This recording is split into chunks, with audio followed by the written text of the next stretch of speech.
ప్రభునామానికి మహిమ కలుగును గాక. యేసు ప్రభు నామంలో ప్రియులైన మీకు అందరూ కూడా వందనాలు తెలియజేస్తున్నాను. అలాగే ఈ కూడికి నడిపిస్తున్న సత్యనారాయణను కూడా వందనాలు తెలియజేస్తున్నాను. అలాగే ఈ కూడికిలో ఉన్న దేవుని సేవకులకు వందనాలు తెలియజేస్తున్నాను. ఉదయకాలం సమూయేలు మొదటి గ్రంథంలోంచి మనం దేవుని వాక్యాన్ని విందాం. 6వ అధ్యాయాన్ని మనం చదువుకున్నాం. సమూయేలు మొదటి గ్రంథం 6వ అధ్యాయంలో మందసమును తిరిగి పంపివేసే యోచనలో ఫిలిస్తీన్లు ఉన్నట్లుగా మొదటి వచనాల్లో మనం చూస్తున్నాం. ఆ తర్వాత వారు మందసాన్ని తీసుకొని వచ్చి అప్పగించినట్లుగా మనం చూస్తూ ఉన్నాం. సమూయేలు మొదటి గ్రంథం 6వ అధ్యాయంలో వారు యెహోవా మందసాన్ని దాని స్వస్థలానికి పంపించాలని వారు చాలా ఆశపడ్డారన్నమాట. ఎందుకంటే యెహోవా మందసము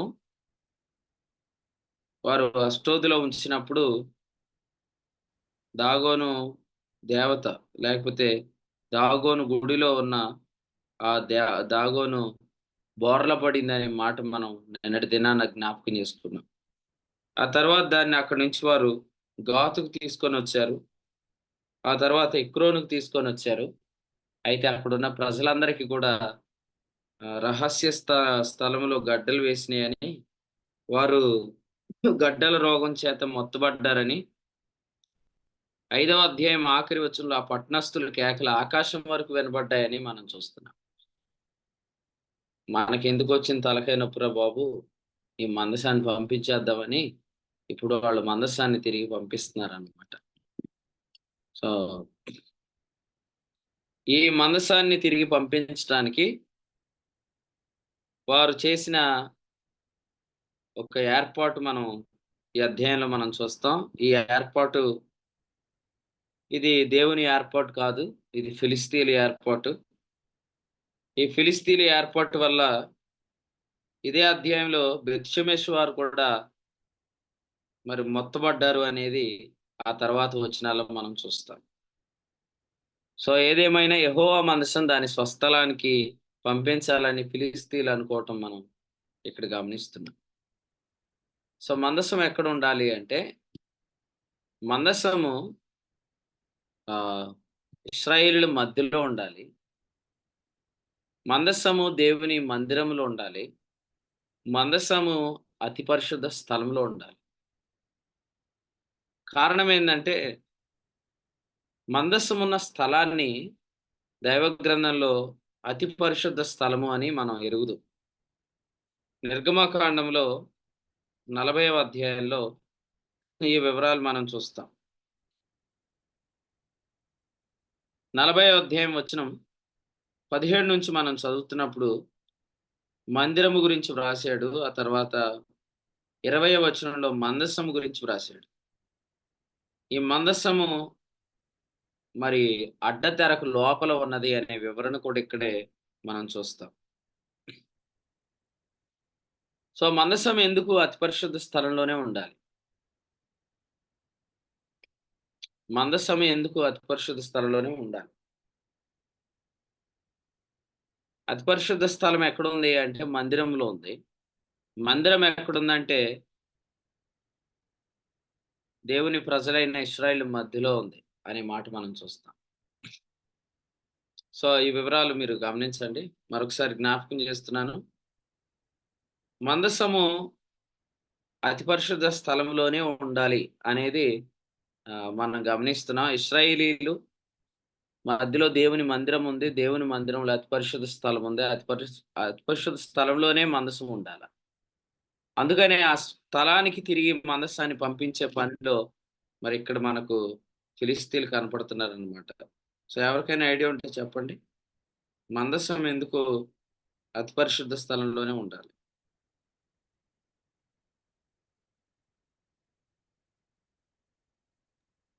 మందసము కదిలించబడకూడదు కదా. రైట్. మందసం కదల్చబడకూడదు అనే దానికి అతి పరిశుద్ధ స్థలానికి ఏమైనా లింక్ ఉందా? అది ప్రభు అయిన యేసుప్రభుల వారి సాదృశ్యం ఉంది కాబట్టి పరలోకంలో అతి పరిశుద్ధ స్థలం పరలోకం నుంచి యేసుప్రభుల వారు వచ్చారు కాబట్టి. మందసం యేసు ప్రభు సాదృశ్యం కాబట్టి అతి పరిశుద్ధ స్థలంలో యేసు ప్రభు ఉన్నాడు కాబట్టి మందసం అతి పరిశుద్ధ స్థలంలో ఉండాలనేది జకరియా గారు చెప్పారు. ఇంకా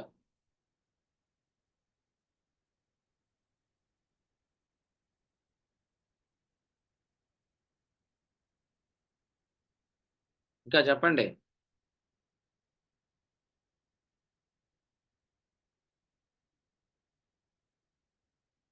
మోస్ట్ హోలీ ప్లేస్ లోనే మందసం ఎందుకు ఉండాలి? అక్కడి నుంచే దేవుని స్వరం వస్తుంది కాబట్టి అండి. ఓకే, మందసం పైన ఉన్న కరుణాపీఠం మీద నుంచే ప్రభు మాట్లాడతాడు కాబట్టి మందసం అతి పరిశుద్ధ స్థలంలోనే ఉండాలి. ఇంకా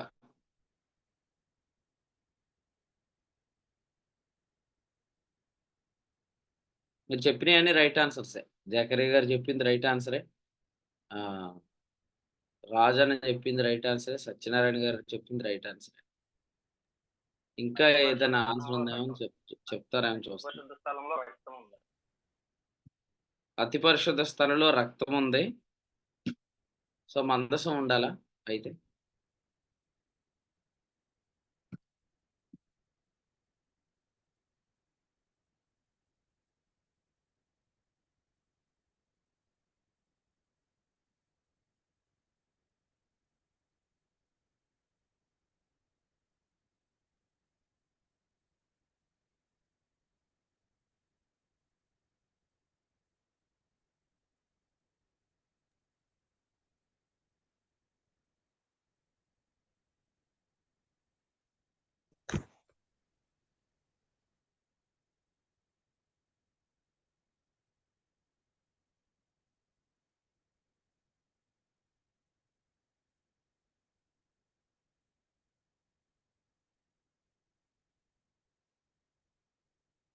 ఆన్సర్ ట్రై చేయండి, ఎవరో ఒకరు చెప్తాక ట్రై చేయండి ఆన్సర్.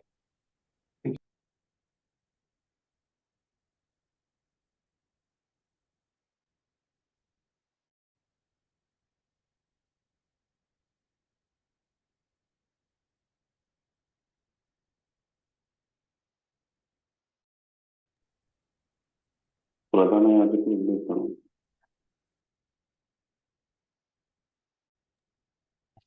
మన ఎవరు స్టీఫెన్ రాజు గారు చెప్పిన దానికి ఏదైనా లింక్ చేయడానికి ట్రై చేయండి ఎవరైనా. మందసం కదల్చబడకూడదు, అందుకని అది అతి పరిశుద్ధ స్థలంలో ఉండాలి. అది దానికి ఎవరైనా లింక్ చేస్తే ఆన్సర్ వచ్చింది అనమాట. పదాజ్ఞలు కదల్చబడకూడదు కనుక.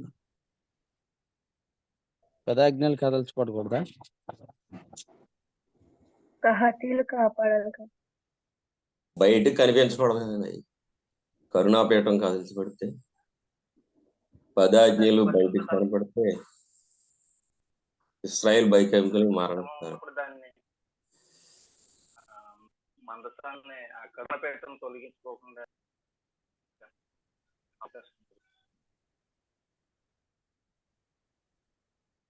మందసం అంటే పవిత్రమైంది కాబట్టి అది అతి పరిశుద్ధమైన స్థలంలో ఉండాలి కదా.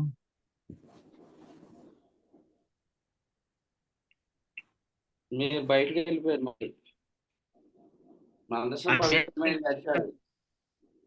ఇప్పుడు సహోదరులు చెప్పారు కదా, కదల్చబడకూడదు అనే దానికి ఆన్సర్ చెప్తున్నారు మీరు. మందసం కదల్చబడకూడదు ఎందుకు అనే దానికి ఆన్సర్ చెప్పమంటలేదు. నేను అడుగుతున్న క్వశ్చన్ ఏంటంటే, అతి పరిశుద్ధ స్థలంలో మందసం ఎందుకు ఉంచాల అంటే, మందసం కదల్చబడకూడదు అన్నారు కదా.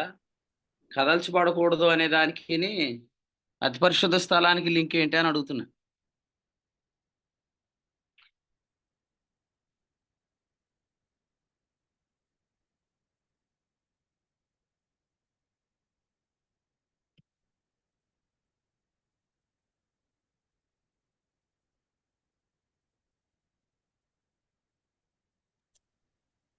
ఎవరు చెప్పలేరా? అతి పరిశుద్ధ స్థలంలో విశ్రాంతి ఉందండి. రైట్ ఆన్సర్, అది ఆన్సర్. మీరు దీనికి ఇది చెప్పడానికి ఏవో చెప్పేస్తున్నారు మీరు. అతి పరిశుద్ధ స్థలం అంటే అది పరలోకము. పరలోకాన్ని ఏమంటామంటే విశ్రాంతి అంటాం అనమాట. సో పరలోకం అంటే విశ్రాంతి కాబట్టి అక్కడ కదలిక అనేది ఉండదు. అందుచేత కరుణాపీఠం కదిలే అవకాశం ఉండదనమాట. అందుకని మోస్ట్ హోలీ ప్లేస్‌లోనే మందసం ఉండాలనమాట. సో ఇప్పుడు ఈ విషయాన్ని ఎవరైనా వివరంగా చెప్పండి. ఇప్పుడు చెప్పిన ఆన్సర్‌ని ఎవరైనా వివరంగా చెప్పండి. అతి పరిశుద్ధ స్థలంలోనే మందసం ఎందుకుండాలి? అది అతి చార్జర్ లేక ఇది స్లో అవుతుందనమాట. అందుకని నేను చూస్తున్నాను. అతి పరిశుద్ధ స్థలం అంటే పరలోకానికి సాదృశ్యం. హ్మ్. పరలోకానికి సాదృశ్యం. పరలోకంలో కదలిక ఉండదు. పరలోకం అంటే నెమ్మది, విశ్రాంతి అని. కాబట్టి అది కదిలించబడకూడదు అనేటువంటి ఏది కదిలించబడకూడదు? కరుణాపీఠము, మందసము. మందసం చెప్పండి. అతి పరిశుద్ధ స్థలంలో మందసం ఎందుకు ఉండాలి అంటే అది విశ్రాంతినిచ్చే స్థలం కాబట్టి అక్కడ కదలికలు ఉండవు కాబట్టి. ఆ! అతి పరిశుద్ధ స్థలంలో కదలిక ఉండదు. ఎందుకంటే అది పరలోకానికి సాదృశ్యం. అక్కడ మందసం ఎందుకు ఉండాలా?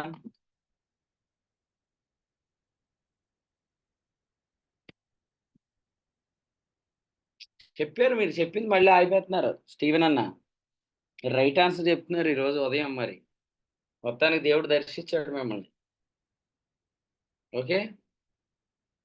బ్యాక్ టు ఫార్మ్ అన్నమాట.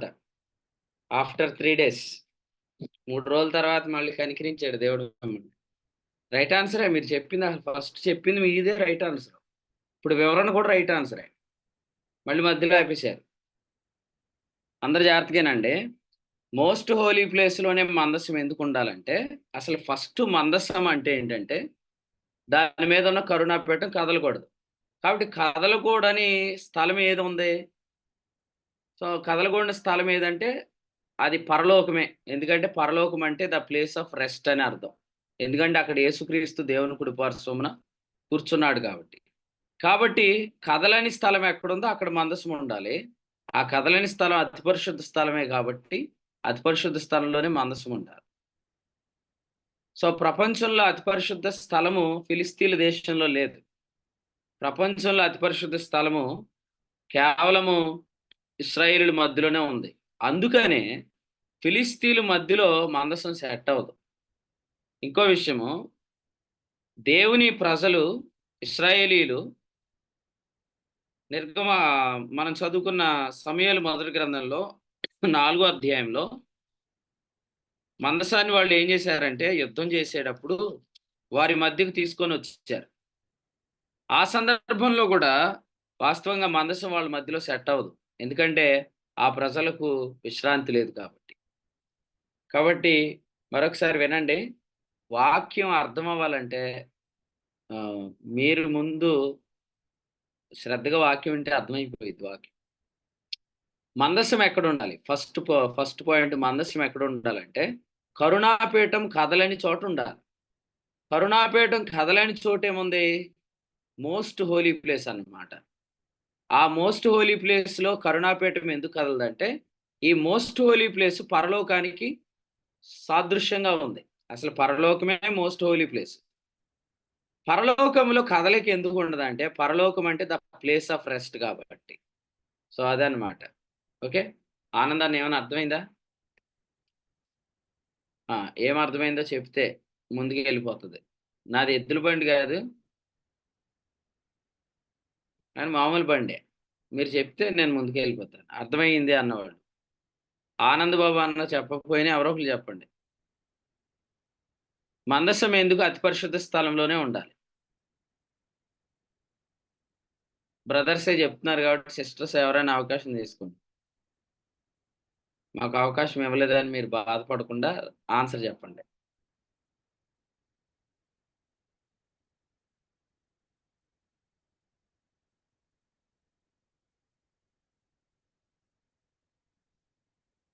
ఏంటండి ఎంత బెదిరిపోతున్నారు ఆన్సర్ చెప్పడానికి? మందసం అతి పరిశుద్ధ స్థలంలోనే ఎందుకు ఉండాలనే దానికి ఆన్సర్ చెప్పడానికి ఎంత బెదిరిపోతున్నారు మీరు?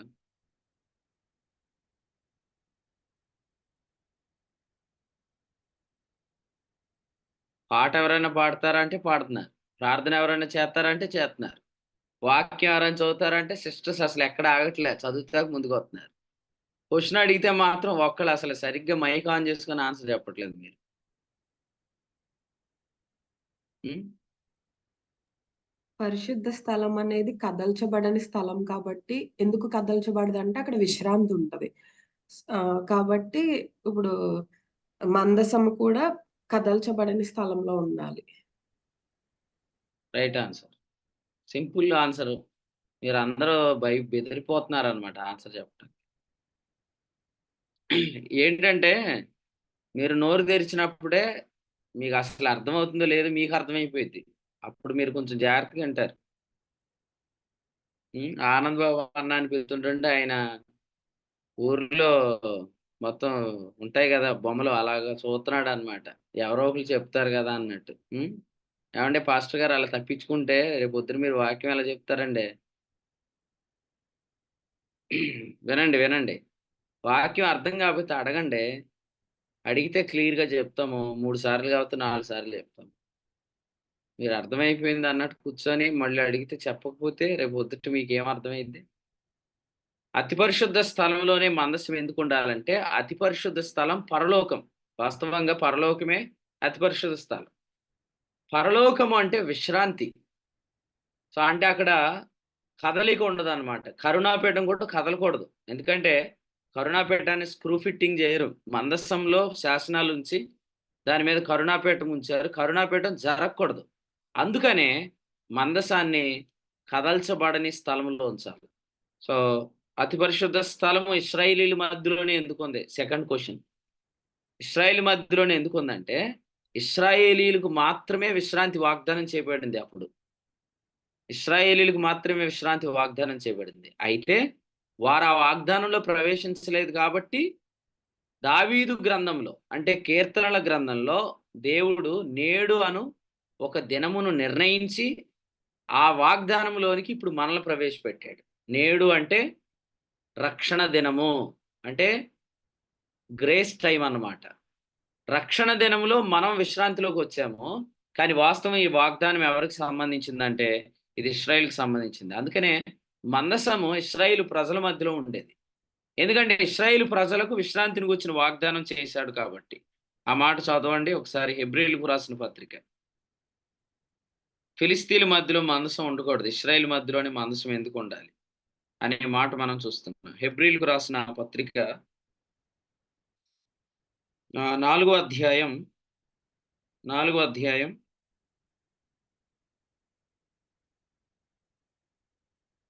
వచనం 11 చదువు. కాబట్టి అవిధేయత వలన వారు పడిపోయినట్లుగా మనలో ఎవడునూ పడిపోకుండా ఆ విశ్రాంతిలో ప్రవేశించుటకు జాగ్రత్త పడుదుము. ఎందుకనగా చాలండి, చాలు. తర్వాత ఇప్పుడు వచ్చిన 7 చదవండి. ముందు సువార్త వినిన వారు అవిధేయత చేత ప్రవేశింపలేదు గనుకను నేడు, ఆ మాట పట్టుకోండి, నేడు మీరు ఆయన మాట వినిన ఎడల మీ హృదయములను కఠినపరచుకొనకుడని వెనుక చెప్పబడిన ప్రకారము ఇంతకాలమైన తరువాత దావీదు గ్రంథంలో నేడైన ఒక దినమును నిర్ణయించుచున్నాడు అని చెప్తూ 9వ వచనం, కాబట్టి దేవుని ప్రజలకు విశ్రాంతి నిలిచింది. ఇప్పుడు దేవుని ప్రజలు ఎవరు? మనమే. ఇప్పుడు దేవుని ప్రజలు ఎవరు? మనమే. రైట్ ఆన్సర్, మనమే. అప్పుడు దేవుని ప్రజలు ఎవరు అంటే ఇశ్రాయేలీలు అన్నమాట. ఇశ్రాయేలీలకు విశ్రాంతిని వాగ్దానం చేశాడు. కానీ వారు అవిధేయత వల్ల ప్రవేశింపలేదు కనుక ఇంతకాలమైన తరువాత, అంటే చాలా కాలం అయిపోయింది కదా, ఆ కీర్తనల గ్రంథానికి వచ్చినప్పటికీ 2వ కీర్తనలో నేడు, 95వ కీర్తనలో నేడు, నేడు అంటే అది ఒక రోజు అని కాదు, నేడు అంటే అది ఒక టైం పీరియడ్ అన్నమాట. ఆ టైం పీరియడ్లో మనల్ని దేవుడు విశ్రాంతిలో ప్రవేశపెడుతున్నాడు. సో కాబట్టి వాస్తవంగా మందసము ఫిలిస్తీన్ల మధ్యలో ఉండటానికి లేదు. ఎందుకంటే ఫిలిస్తీన్లకు విశ్రాంతిని గురించిన వాగ్దానం లేదు. ఇదేదో దొరికిందిరా బాబు అన్నట్టు పట్టుకుపోయారు వాళ్ళు మందసం. వాస్తవంగా మందసం పట్టుకుపోయిన తర్వాత రహస్య స్థలంలో గడ్డలేసేసిన వాళ్ళకి. ఇప్పుడు రహస్య స్థలంలో గడ్డలేసేస్తే ఏం చేస్తారండి? కేకలేసేసారు అంతే. జనాలు అందరూ కేకలేసి దీన్ని ఏదోలాగా మందసాన్ని పంపించేయాలని చూశారన్నమాట. ఎందుకంటే అసలు మందసానికి వాళ్ళకి లింక్ లేదు. ఇప్పుడు చూడండి, ఏదో దొరికింది కదా అని పట్టుకుపోయిన వస్తువు లాంటిది కాదది వాస్తవంగా. అది దేవుని మందసం. దాని గురించి వాళ్ళకి తెలీదు. దేవుని మందసం ఎక్కడుండాలంటే అతి పరిశుద్ధ స్థలంలో ఉండాలి. నంబర్ 2, అతి పరిశుద్ధ స్థలం ఎక్కడుందంటే ఇశ్రాయేలీయుల మధ్యలోనే ఉంది. ఎందుకంటే అతి పరిశుద్ధ స్థలము అంటే విశ్రాంతి. విశ్రాంతిని గూర్చిన వాగ్దానం ఇశ్రాయేలుతో దేవుడు చేశాడు కాబట్టి, సో మందసం ఇశ్రాయేలు మధ్యలోనే ఉండాలన్నమాట. ఇప్పుడు వాస్తవంగా మందసం ఎక్కడుందంటే, ఇప్పుడు మందసం మన మధ్యలో ఉంది. ఎందుకంటే వాస్తవంగా రెస్ట్ ఇప్పుడు మనకు దేవుడిచ్చాడు. వాస్తవంగా వాళ్ళకి మందసం లేదు. అందుకనే ఇప్పుడు వాస్తవం చెప్పాలంటే ప్రభావాన్ని ఇశ్రాయేలు కోల్పోయారు. ఎందుకంటే మందసం వారి మధ్యలో లేదు కాబట్టి. కానీ దేవుని ప్రజలు కాని మనకు దేవుడు దేవుని ప్రజ అనే పేరు పెట్టాడు. పేతురు రాసిన మొదటి పత్రిక 2:10 అదే చెప్పాడు. ఒకప్పుడు మీరు ప్రజ కాదు, కానీ మీరు దేవుని ప్రజ అయ్యారు. ఒకప్పుడు మీరు కనికరించబడలేదు, ఇప్పుడు మీరు కనికరించబడ్డారని చెప్పాడు. So now we have the ark అన్నమాట. ఇప్పుడు మనము ఆర్క్ ఆఫ్ ది కవెనెంట్ ని మన మధ్య కలిగి ఉన్నాం అన్నమాట. సో మందసము మన మధ్య ఉన్నది అనే మాటలో అర్థమైందంటే దేవుడు ఇప్పుడు మనకు విశ్రాంతిని అనుగ్రహించాడు. కాబట్టి మందసం మన మధ్య ఉందనే మాట మనం చూస్తూ ఉన్నాం. సో మరొకసారి గమనిద్దాం. దేవుని మందిరం అనే కాన్సెప్ట్ అన్యజనుల ప్రజలకు చెందింది కాదు, ఇశ్రాయేలు ప్రజలకు చెందింది. వాస్తవంగా పెద్దోళ్ళు అంటారు కదా, ఏదో అంటే నాకు పెట్టమని అన్నట్టు వాస్తవంగా అందరూ దేవాలయము అనే దాన్ని అందరూ కాపీ కొట్టేశారు. కానీ అసలు దేవాలయం అనే దానికి ఈ లోకానికి అసలు ఏమాత్రం లింక్ లేదు. ఎందుకంటే దేవాలయం అనేది ఇశ్రాయేలు ప్రజలకు చెందిన కాన్సెప్ట్ అన్నమాట. దేవాలయము అంటే అందులో దేవుని మందసం ఉంటుంది. దేవుని మందసం ఉన్న ఈ ఆలయము పరలోకాన్ని సూచిస్తుంది. పరలోకం అంటే విశ్రాంతి. విశ్రాంతిని గురించిన వాగ్దానం ఇశ్రాయేలు ప్రజలకు ఉంది కాబట్టి దేవాలయం వారి కాన్సెప్ట్ అన్నమాట. సో మళ్ళీ చెప్తున్నాను, ఇప్పుడు ఇశ్రాయేలు మందిరం కట్టారు. సో వాళ్ళు మందిరం కట్టారు కాబట్టి మిగిలిన వాళ్ళందరూ మందిరాలు కట్టడం స్టార్ట్ చేశారు. ఇశ్రాయేలుకు మందసం ఉంది. ఆ మందసాన్ని మిగిలిన ప్రజలు పట్టుకుపోతున్నారు. కానీ వాస్తవంగా మందిరానికి లోకానికి ఎటువంటి సంబంధం లేదు. ఎందుకంటే అసలు ఈ దేవాలయం అనే కాన్సెప్ట్ ఇశ్రాయేలు ప్రజలకు చెందిందే కానీ ప్రపంచంలోని ఏ ప్రజకు చెందింది కాదు. ఎందుకంటే దేవాలయం అంటే ఏంటి? దేవుని మందసం ఉండే స్థలం. దేవుని మందసం ఉండే స్థలం ఎలా ఉండాలి? దేవాలయం విశ్రాంతిలో ఉండాలి. ఎందుకంటే మందసం మీద ఉన్న కరుణాపీఠం జరగకూడదు కాబట్టి. మరి దేవాలయం అంటే ద ప్లేస్ ఆఫ్ రెస్ట్ అయితే, the place of rest belongs to the people who has the promise of rest. ఏ ప్రజకైతే విశ్రాంతిని గురించిన వాగ్దానం ఉందో ఆ ప్రజకు సంబంధించిందే దేవాలయం.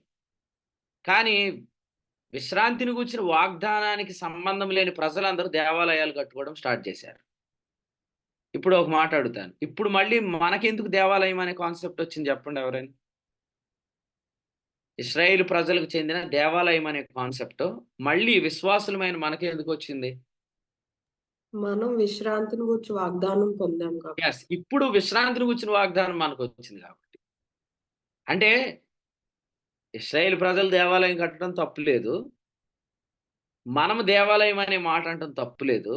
ఇశ్రాయేలీలు కాదు, సంఘము కాకుండా లోకము దేవాలయం కడుతుందంటే లోకానికి జస్ట్ అది మోడల్ కాపీ కొడుతుంది కానీ అందులో ఉద్దేశం తెలియదు. అర్థమైంది మీకు? అంటే మళ్ళీ చెప్తున్నాను, దేవాలయము అంటే అర్థం ఏంటి? దేవుని మందసమున్న స్థలము అని అర్థం.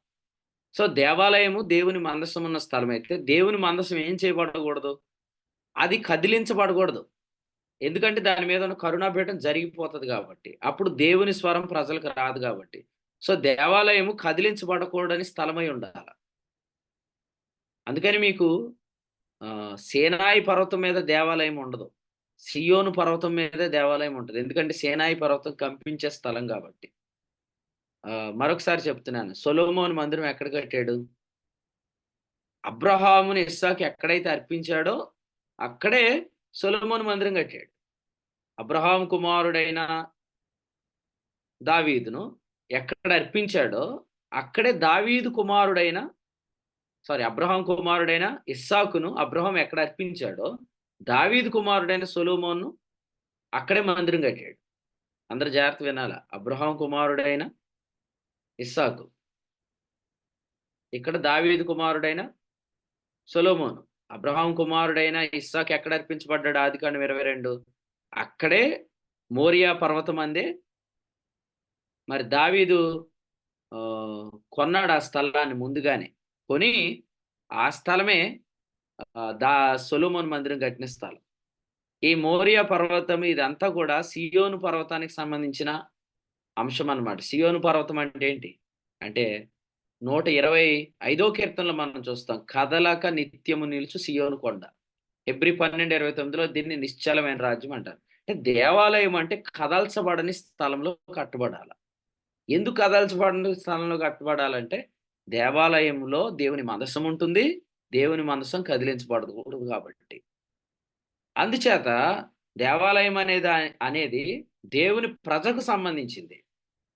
దేవుని ప్రజ అంటే ఎవరంటే the people who have the promise of rest. ఏ ప్రజకైతే విశ్రాంతిని గూర్చిన వాగ్దానం ఉందో వారిని దేవుని ప్రజ అంటారు. దేవుని ప్రజ. ఇప్పుడు చూడండి, అందరూ వింటున్నారని నేను అనుకుంటున్నాను. వింటే మీరు ధన్యులండి, జాగ్రత్తగా వినండి. ఇప్పుడు దేవుని ప్రజలైన ఇశ్రాయేలు ఏం చేశారంటే దేవాలయం కట్టుకోవడంలో మనసు పెట్టారు, కానీ విశ్రాంతిని గూర్చిన వాగ్దానాన్ని వదిలేశారు. అది 127వ కీర్తనలో సొలొమోను రాశాడు. ఆయన ఏం రాశాడు? బాబు మీరు ఇల్లు కడుతున్నారా నాయన, ఇల్లు కట్టకంటారా బాబు, మీకు ఫస్ట్ విశ్రాంతి కావాలా అని చెప్తున్నాడు. ఏం చెప్పాడు? యెహోవా ఇల్లు కట్టించినట్ల. అదేం మనం ఇల్లు కట్టుకున్నప్పుడు చదివేస్తాం కీర్తన. అక్కడే తేడా వచ్చేస్తుంది. ఇల్లు కట్టుకున్నప్పుడు ఆ కీర్తన చదివేస్తాం, పిల్లలు పుట్టినప్పుడు ఆ కీర్తన చదివేస్తాం. అందుకని అసలు ఇప్పుడు ప్రైమరీ అప్లికేషన్ వదిలిపెట్టి సెకండరీ అప్లికేషన్లోకి వెళ్ళిపోతే ప్రాముఖ్యమైన ఉద్దేశం మర్చిపోతాం. డాక్టర్ గారు హాస్పిటల్కి వెళ్ళాడు, నేను హాస్పిటల్కి వెళ్ళాను. రెండో ఒకటేనా చెప్పండి? డాక్టర్ గారు హాస్పిటల్కి వెళ్ళాడు, నేను హాస్పిటల్కి వెళ్ళాను. రెండో ఒకటేనా? కాదండి. కాదు. డాక్టర్ గారు హాస్పిటల్కి ఎందుకు వెళ్ళాడు? ఆయన ట్రీట్మెంట్ చేయడానికి, మనమేమో ట్రీట్మెంట్ చేయించుకోవడానికి వెళ్తాం. కాబట్టి స్టేట్మెంట్ మనం చదివేటప్పుడు అప్లికేషన్ కూడా అర్థం చేసుకోవాలి. 127వ కీర్తనలో ఫస్ట్ అప్లికేషన్ ఏంటంటే మీకు పిల్లలు పుట్టినప్పుడు అది చదువుకునే కీర్తన కాదు, మీరు ఇల్లు కట్టుకున్నప్పుడు చదివే కీర్తన కూడా కాదు. అందుకని మీరు ఇల్లు కట్టుకున్నప్పుడేమో మొదటి వచనం చదువుతారు, తన పట్టణం వదిలేస్తారు. పిల్లల గురించి చదువుకునేటప్పుడేమో పిల్లల గురించి గర్భఫలం ఏహో ఇచ్చి బహుమానం అని చదువుతారు, కానీ మిగిలిందంతా వదిలేస్తారు.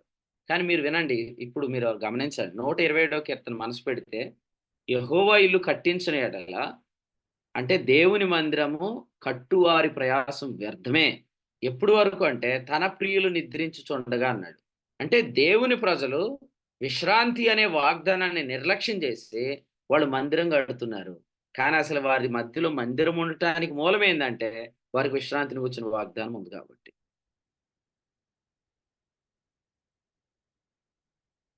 విశ్రాంతి నిర్లక్ష్యం చేస్తే మందిరం ఉండదు. ఎందుకంటే అసలు మందిరం అంటేనే విశ్రాంతిని గుర్చిన వాగ్దానాన్ని బట్టి వారి మధ్యలో ఉంది. మళ్ళీ చెప్తున్నాను, విశ్రాంతికి మందసానికి లింక్ ఏంటి అని అడిగితే మందసము కదిలించబడకూడదు అనమాట.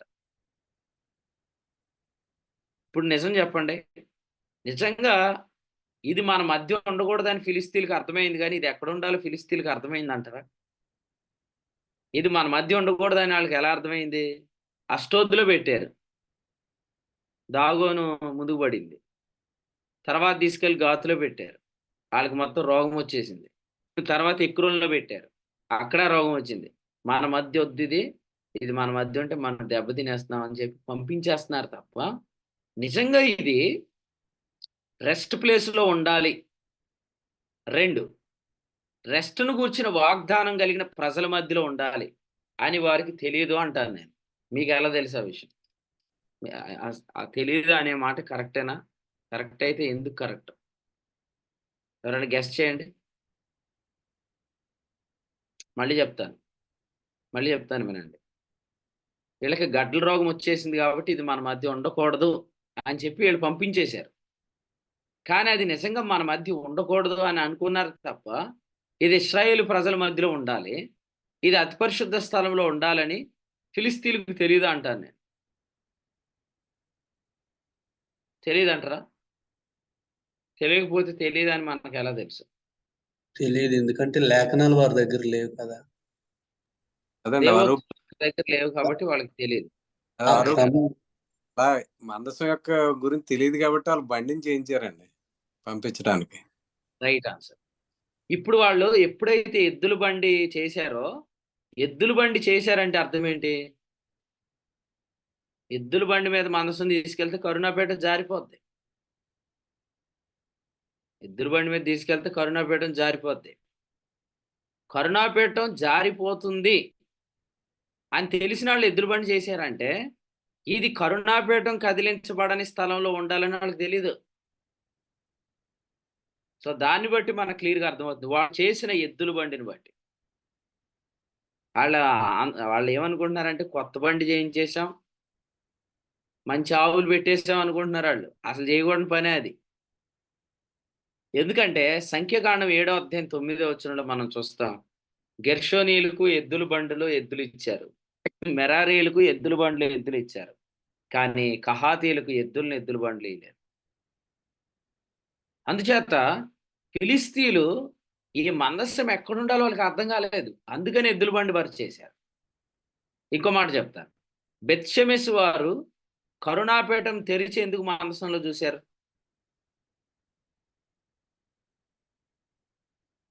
బెత్షెమెషు వారు కరుణాపేటం తెరిచి ఎందుకు మందస్సంలో చూశారు?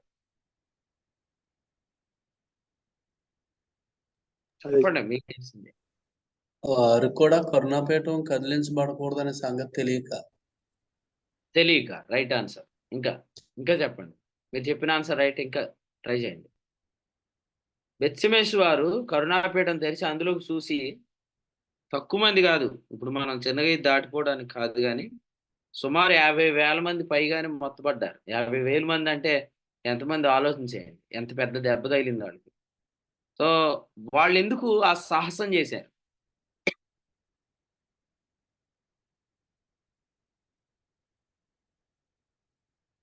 చెప్తారా ఎవరైనా? రైట్, ఎందుకంటే ఫిలిస్తీన్లు ఎద్దుల బండి మీద తెచ్చారు కాబట్టి. ఒకవేళ ఫిలిస్తీన్లు కానీ భుజాల మీద తెచ్చారనుకోండి, ఓహో వీళ్ళు ఈ పెద్ద పెట్టిని ఎద్దుల బండి మీద ఎందుకు తేలేదు, వీళ్ళు భుజాల మీద ఎందుకు తెచ్చారు అంటే ఆ కరుణాపీఠం జరగకూడదని బెత్షెమెషు వారికి అర్థమవుతుంది. అప్పుడు వాళ్ళు ఆ కరుణాపీఠం తెరిచి లోపలికి చూడరు కాబట్టి. సో కాబట్టి మనం గమనించేది ఏంటంటే, ఫస్ట్ ఫిలిస్తీన్లకు ఆ మందసం ఎక్కడ పెట్టాలో తెలీదు, అందుకని వాళ్ళు ఎద్దుల బండి మీద తెచ్చారు. ఎద్దుల బండి మీద వీళ్ళు ఎప్పుడైతే తెచ్చారో బెత్షెమెషు వారికి అది ఓపెన్ చేయకూడదని తెలీదు, అందుకని వాళ్ళు చూశారు. కానీ ఇప్పుడు నేను ఒక ప్రశ్న అడుగుతాను, ఈరోజు బెత్షెమెషు వారి గురించి మనం మాట్లాడుకోక్కర్లేదు, ఫిలిస్తీన్ల గురించి కూడా మనం మాట్లాడుకోక్కర్లేదు. ఈరోజు ఊరికి ఆ పెట్టిన తెరుస్తున్న వాళ్ళ గురించి మనం మాట్లాడుకోవాలండి. సో ఎవరు ఈ పెట్టిన తెరుస్తున్న వాళ్ళు అంటే అందులో శాసనాలు ఉన్నాయి, అంటే 10 కమాండ్మెంట్స్ ఉన్నాయి. సో ఎవరు ఈ కరుణాపీఠాన్ని తెరుస్తారంటే ఎవరైతే ఆ శాసనాల వల్ల జీవించాలనుకుంటున్నారో వారు తెరుస్తారు. శాసనాల వల్ల ఎవరు జీవిస్తారు? నీతిమంతుడని, విశ్వాసం ద్వారా నీతిమంతుడని నమ్మని వారండి. నీతిమంతులు అవ్వాలనుకునే వాళ్ళు జీవిస్తారు. నీతిమంతులు అవ్వాలని ఎవరు అనుకుంటారు అన్నప్పుడు అప్పుడు చెప్పాలి. నీతిమంతులం అనే నిశ్చయత లేని వారు అంటే ఇలా చెప్తాను, నేను చెప్పే వర్తమానం కానీ మీరు విశ్వాసాన్ని బట్టి నీతిమంతులనే నిశ్చయత మీకు కలిగించకపోతే అప్పుడు మీరు కరుణాపీఠం తెరుస్తున్నారు. కరుణాపీఠం తెరిచిన ప్రతి ఒక్కరు ఇప్పుడు మొత్తపడుతున్నారా? కరుణాపీఠం తెరిచిన ప్రతి ఒక్కరు ఇప్పుడు మొత్తపడుతున్నారా? మొత్తపడట్లేదు. జీవించే విధానాన్ని కోల్పోతున్నారు. కరుణాపీఠం తెరిస్తే మొత్తపడుతున్నారా అంటే వాళ్ళకి ఏమైనా దెబ్బలు తగులుతున్నాయా అని అడుగుతున్నాను నేను.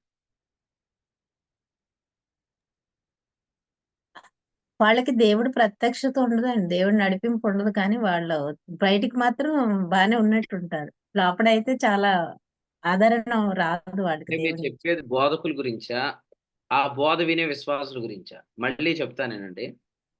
ఫర్ ఎగ్జాంపుల్ నేను బోధకుడిని, నేను మీకు విశ్వాసాన్ని బట్టి మీరు నీతిమంతులని నిశ్చయత కలిగించట్లా.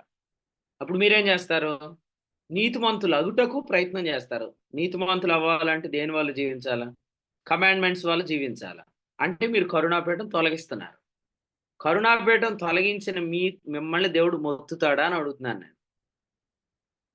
మీరు నా గొడవ చెప్పండి, బోధకుడు గొడవ కాదు, బిలీవర్స్ గొడవ చెప్పండి. విశ్వాసులు ఎవరైతే ఆ కమాండ్మెంట్స్ వల్ల జీవించాలని కరుణాపీఠం తెరిచారో ఆ రోజు బెత్షెమెషు వారికి కలిగిన దెబ్బ ఈ రోజు తగులుతుందా?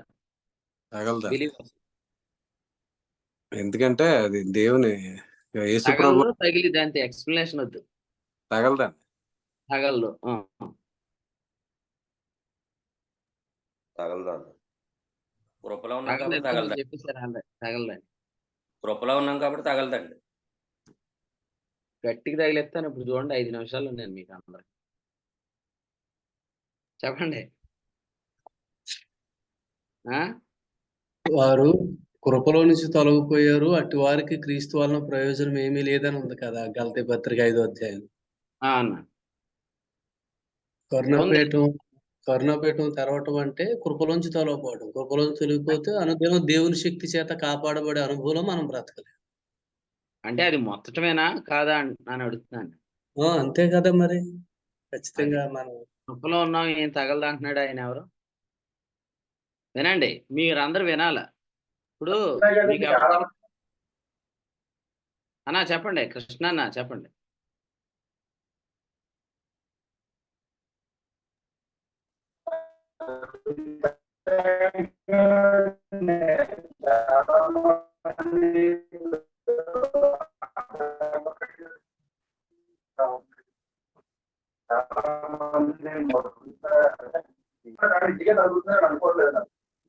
Okay, right. ఇప్పుడు ఒక విషయం చెప్తానండి. మీకు ఎవరికైనా కోపం ఉంటే నన్ను ఎత్తి మీద కొట్టవచ్చు, ఏం ప్రాబ్లం లేదు. నేను మీ తమ్ముడిని, మీకు అన్నయ్యని కొట్టవచ్చు కాదు. కానీ మీరు చంపేస్తే ఎలాగుంటుంది చెప్పండి? ఇప్పుడు కరుణాపీఠం తొలగించిన వ్యక్తి చచ్చిపోతున్నాడు, మీరు మొత్తట్లేదు అంటున్నారు మీరు. ఇప్పుడు ఆ వ్యక్తి కరుణాపీఠం తొలగించాడండి, తొలగించి దానిలోకి చూశాడు అనుకోండి, అతడు కమాండ్మెంట్స్ వల్ల జీవించిన క్షణంలో అతడు చచ్చిపోతాడు. అక్షరం అతన్ని చంపుతుంది. చంపటం అంటే అర్థం ఏంటి? మొత్తపడుతున్నాడు ఆ వ్యక్తి. దేవుడి శక్తి చేత వాళ్ళు కాపాడబట్టలేదు కదండి. అదంతా తర్వాత, ఇక అసలు ఫస్ట్ చచ్చిపోతున్నాడు అంటే ఇక అవన్నీ తర్వాత, ఇక ప్రయోజనం పొందట్లేదు, కాపాడబడట్లేదు, ఇవన్నీ అనుభవాలే. కానీ ఎప్పుడైతే కరుణాపీఠం అనేది తెరుస్తాడో, ఆ వ్యక్తి అక్షరం వల్ల జీవించే ప్రయత్నం చేస్తాడో, వెంటనే ఆ వ్యక్తి చచ్చిపోతున్నాడు. దీనినే ఇప్పుడు రోజుకి ఎన్నిసార్లు తెరిచాడు అన్నిసార్లు చచ్చిపోతాడు. చేయాలనుకున్న మేలు చేయలేడు, చేయగోరని కీడే చేస్తాడు. దీనినే నేనైతే చనిపోతున్నానని రోమా 7:9 చెప్పాడు. సంఖ్య 7:9, రోమా 7:9 2 రెఫరెన్స్లు మర్చిపోకండి. సంఖ్య 7:9 కరుణాపీఠం తెరవకూడదని, రోమా 7:9 తెరిస్తే ఏం జరిగింది అదనమాట. సో 7:9 మర్చిపోద్దు. 7:9 రోమా పత్రిక 7:9, సంఖ్యగాని 7:9. కాబట్టి దేవుని సేవకులు కూడా చెప్పారు కదా, మళ్ళీ చెప్తున్నాను. కృపలో నుంచి పడిపోవటం అనేది మొత్తపడటమే. దేవుని శక్తి చేత భద్రపరచబడకపోవటం మొత్తపడటమే. ఇంకోటి కూడా చెప్పారు, క్రీస్తు వలన ప్రయోజనం ఏమీ అనుభవించాం, గలతీ 5:2 మొత్తపడటమే. నేను అంతకంటే ఇంకా కొంచెం క్లియర్గా చెప్తున్నాను. అక్షరము చంపుతుంది కాబట్టి మొత్తపడుతున్నారు. సో ఇక్కడ ఫిలిస్తీన్లు బోధకులకు సాదృశ్యంగా ఉన్నారు, సూచనగా ఉన్నారు. బెత్షెమెషు వారు విశ్వాసులకు సూచనగా ఉన్నారు. ఫిలిస్తీన్లు ఎద్దుల బండి మీద దాన్ని తీసుకొని రావటం వల్ల బెత్షెమెషు వారు దాని మీద ఉన్న కరుణాపీఠం తెరిచి లోపలికి చూశారు. కాబట్టి ఈరోజు బోధకులమైన మనకు తెలియాల్సిన సంగతి ఏంటంటే, ముఖ్యంగా ఎద్దుల బండి మీద దాన్ని తీసుకొని రాకూడదని చెప్పాడు. ఎద్దుల బండి మీద దాన్ని ఎందుకు తీసుకొని రాకూడదంటే, దాని మీద ఉన్న కరుణాపీఠం జరగకూడదు కాబట్టి. అంటే దేవుని ప్రజలు కరుణాపీఠం తెరిచి ధర్మశాస్త్రం వల్ల జీవించవలసిన అవసరం కలిగిన వారు కాదు. ఎందుకంటే వారు విశ్వాసమును బట్టి నీతిమంతులుగా తీర్చబడిన వారు. విశ్వాసాన్ని బట్టి కలిగిన నీతి పేరే విశ్రాంతి. చెప్పండి అందరూ, మైకాన్ చేసుకోకుండా చెప్పండి. విశ్వాసమును బట్టి కలిగిన నీతియే విశ్రాంతి. ఇప్పుడు ఇశ్రాయేలీలు మధ్యలో మందసం ఎందుకు ఉందని చెప్పుకున్నాం. ఇశ్రాయేలీలకు విశ్రాంతిని కూర్చున్న వాగ్దానం దేవుడు చేశాడు అని మనం చెప్పుకున్నాం. అంటే ఇశ్రాయేలు ప్రజలను దేవుడు ఎలా చూస్తున్నాడు? వాళ్ళు విశ్రాంతిలో ఉన్నవారిగా చూస్తున్నాడు. కాబట్టి వాళ్ళు విశ్రాంతి లేని వారిగా కరుణాపీఠం తెరవకూడదు. ఇప్పుడు వారికంటే మనం ఇంకా శ్రేష్ఠులం. ఎందుకంటే మనకైతే వాళ్ళకి అది ఛాయ, మనకైతే నిజస్వరూపం. ఇప్పుడు దేవుడు మీ అందరితో ఏం చెప్తున్నాడు? బ్రదర్ బర్నబాస్, నువ్వు రెస్ట్లో ఉన్నావయ్యా అని చెప్పాడు. అంటే నువ్వు రీచ్ అవ్వాల్సిన మ్యాక్సిమం పాయింట్కి నువ్వు రీచ్ అయిపోయావు. You are justified, you are complete, you are perfect, you are the righteousness of God in Christ అని దేవుడు నాకు చెప్తున్నాడు. చెప్తున్నా కూడా నేను కరుణాపీఠం తెరిచానంటే అర్థం ఏంటి? ఆయన నువ్వు రెస్ట్లో ఉన్నావని చెప్తున్నా, నేను ఆ రెస్ట్ నమ్మట్లేదు. నువ్వు రీచ్ అయ్యావు ఆ పాయింట్కి అని చెప్తున్నా, నేను నమ్మట్లేదు. అందుకనే నేను రీచ్ అవడానికి ప్రయత్నం చేస్తున్నాను. కానీ నువ్వు రీచ్ అయిన పాయింట్ని నువ్వు రీచ్ అవ్వడానికి ట్రై చేసినప్పుడు నువ్వు అక్కడి నుంచి పడిపోతావు. ఇచ్చిన స్థానాన్ని గుర్తుపట్టకుండా ఆ స్థానానికి ఎక్కాలని ప్రయత్నం చేసిన వాళ్ళందరూ పడిపోతారు. నేను చెప్పింది మీకు అర్థమైందా? గలతీ 5:4 చెప్తారా ఎవరైనా? చూడకుండా చెప్పండి. గలేషియన్స్ 5:4. హోప్ నెంబర్ 54 ఎవరండి ఉన్నారా? 54 అన్న భానుశ్రీ అన్న, గలతీ 5:4 చెప్పండి.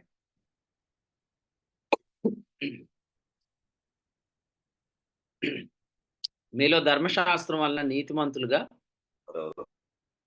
తీర్చబడు వారెవరో వారు క్రీస్తులో నుండి బొత్తిగా వేరు చేయబడి ఉన్నారు, కృపలో నుండి తొలగిపోయి ఉన్నారు.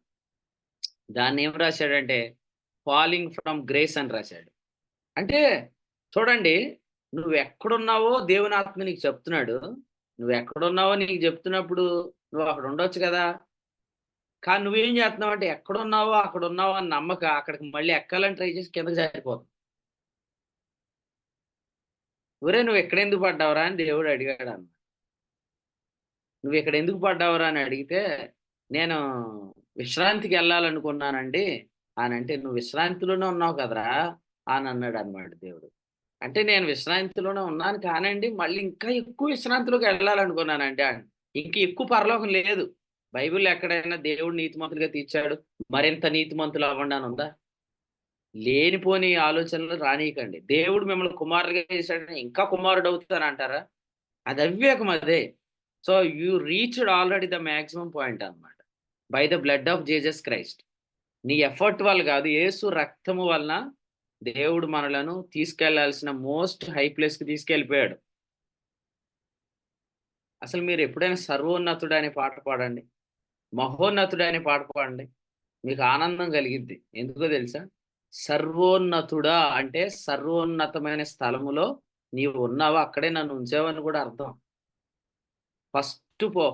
ఫస్ట్ అబ్రహాముకి దేవుడు ప్రత్యక్షపరిచిన నామం ఏంటంటే ఏల్ ఎలియోన్, అంటే సర్వోన్నతుడైన దేవుడు. అంటే నీవు అతి పరిశుద్ధ స్థలంలో ఉన్నావు, ఉన్నతమైన స్థలంలో ఉన్నావని అబ్రహాం చెప్తున్నాడు. చెప్పడానికి ఏం తీసుకొని వచ్చాడు? ద్రాక్షరసం రొట్టె తీసుకొని వచ్చాడు. అంటే అర్థం ఏంటంటే యేసు ప్రభు రక్తం వల్ల మనము చేరవలసిన మ్యాక్సిమం పాయింట్కి చేరుకున్నాం ఆల్రెడీ. ఆయన రక్తం వల్ల అంటే మన చెమట వల్ల కాదు అని అర్థం.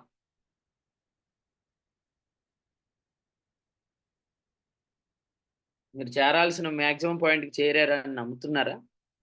ట్రై చేస్తున్నారు. ట్రై చేస్తే మీరు కిందకి జారిపోతారు. జారిపోయిన వాళ్ళు అందరూ బయటపడిపోతారు. కృపలో నుంచి పడిపోతున్న వాళ్ళు బయటికి తెలిసిపోతారా? తెలిసిపోరా? ఈ వ్యక్తి గ్రేస్లో కంటిన్యూ అవుతున్నాడు, లేదు ఈ వ్యక్తి గ్రేస్లోంచి పడిపోయాడని మనం కనిపెట్టొచ్చు అంటారా? దొరికేస్తారు మనకి ఖచ్చితంగా. ఎందుకంటే ఎవరు ఫీల్ అవ్వకండి, బాధపడకండి. ఒక విషయం చెప్తాను. ఎవరైతే కృపలో ఉన్నారో, ఏమండి, మీరు రక్షించబడ్డారు కాబట్టి కృపా ప్రభుత్వంలో ఉన్నారు. అయితే మీరు అనుదిన కృపలో ఉండటం అంటే ఏంటంటే daily you are receiving God's grace అన్నమాట. దేవుని కృప అనే ప్రభుత్వం క్రింద మనం అందరం ఉన్నాం. రోమా 6:14. దేవుని కృప అనే వర్తమానాన్ని అందరూ రిసీవ్ చేసుకుంటున్నామా? దైవ సహాయం తీసుకుంటున్నామా అంటే కొంతమంది తీసుకోవట్లేదు.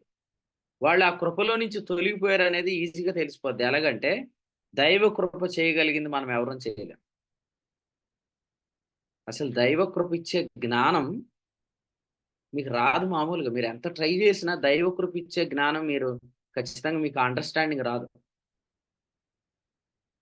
మీరు అందరూ బర్నబా బాగా చదివేసుకున్నాడు బైబిల్, బాగా ప్రసంగాలు వచ్చి అనుకుంటున్నారు. మీరు చాలా మోసపోతున్నారు ఇలా అనుకునేవాళ్ళు. ఒక విషయం చెప్తాను, దైవ కృప ఇచ్చే వివేచన మనం అసలు ఎలా ఆ అండర్స్టాండింగ్ ని మనం బయట నుంచి సంపాదించుకోవాలి. అందుకని ఇప్పుడు మేధావులు అనుకుంటున్న వాళ్ళు ఎవరికి సంగతులు అర్థం కావట్లేదు. ఈ విషయం ఎక్కడుందో చెప్తారా ఎవరైనా? కృప ఇచ్చే వివేచన ఎవరికైనా తెలుసా? కృప ఇచ్చే వివేచన చూపిస్తాను, అండర్లైన్ చేసుకోండి. ఎఫ్ఎస్సి పత్రిక 1:9.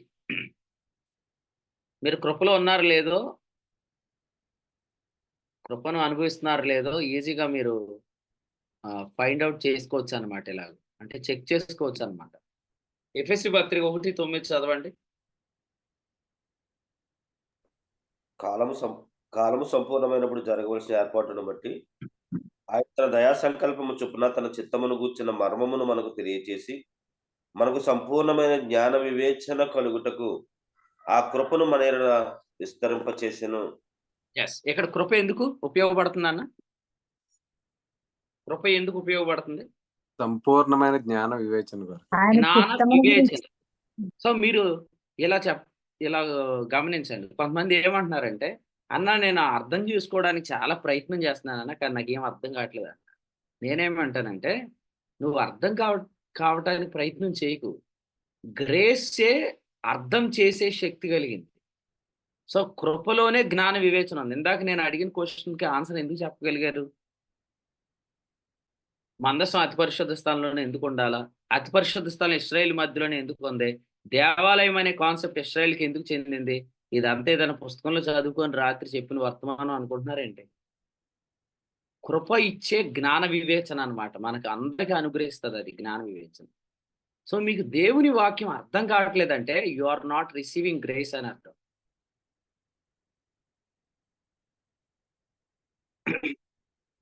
బీటెక్ చదివిన వాళ్ళకి సంగతులు అర్థమవుతాయని మీరు అనుకుంటే, పేతురు రాసిన సంగతులు ఇప్పటికీ అర్థం కాని వాళ్ళు చాలా మంది ఉన్నారు. పేతురు ఏం చదువుకున్నాడండి? యోహాన్ రాసిన సంగతులు అర్థం కాని వాళ్ళు చాలా మంది ఉన్నారు. అసలు యోహాన్ రాసిన పత్రిక మీద మొదటి అధ్యాయము 8, 9, 10 వచనాల మీద ఎవరిని మీరు ఎక్స్ప్లెనేషన్ అడిగినా 100కి 80 మంది తప్పు చెప్తారు. అంటే యోహాన్ రాసింది అంత డెప్త్ ఉంది అది, ఆ వచనాలు అర్థాలు. మరి యోహాన్ ఏం చదువుకున్నాడు? యోహాన్ ఏం చదువుకోలేదు కదా, పేతురు ఏం చదువుకోలేదు కదా. కాబట్టి దయచేసి చదువుకున్న వాళ్ళకి అర్థమైంది నాకు అర్థం కాదు అని నువ్వు అనుకోవద్దు. నువ్వు అసలు కృపను అనుభవిస్తున్నావు అనే దానికి సూచన ఏంటంటే నువ్వు చాలా జ్ఞాన వివేచన కలిగి ఉంటావు. రోజు ఎంత తెలివిగా కొంతమంది ఎలా ఉండగలుగుతున్నారు అనుకుంటున్నారు మీరు? ఇది కృప ఇచ్చే తెలివి. ఈ తెలివితేటలు మీరు బయట సంపాదించలేరు. ప్రకృతి సంబంధికి దేవుని ఆత్మ విషయాలు అర్థం కాదు. ఇవి ఆత్మానుభవం చేతనే వివేచింపదగు. మళ్ళీ క్వశ్చన్ అడుగుతున్నాను. ఇక్కడ కూర్చున్న వారిలో ఎంతమంది కృపలో ఉన్నారు? ఇక్కడ కూర్చున్న వారిలో ఎంతమంది కృపలో ఉన్నారు? ఒకళ్ళ ఆన్సర్ చెప్పండి. ఎవరో అందరూ కృపలో ఉన్నారండి. అందరూ కృపలో ఉన్నారు. ఎందుకంటే ఆయన రక్తం వల్ల నీతిమంతునిగా తీర్చబడిన వాడు ధర్మశాస్త్రం క్రింద లేడు, కృపలో ఉన్నాడు. Right answer. ఇందులో ఎంతమంది కృపలో నిలిచి ఉన్నారు? ఎంతమంది కృపలోంచి పడిపోతున్నారు? అది ఎలా తెలుసుకోవచ్చు అంటే కృపను అనుభవించే వ్యక్తికి జ్ఞాన వివేచన కలుగుతుంది. ఆ జ్ఞాన వివేచన కృపను పొందని వ్యక్తికి కలగదు.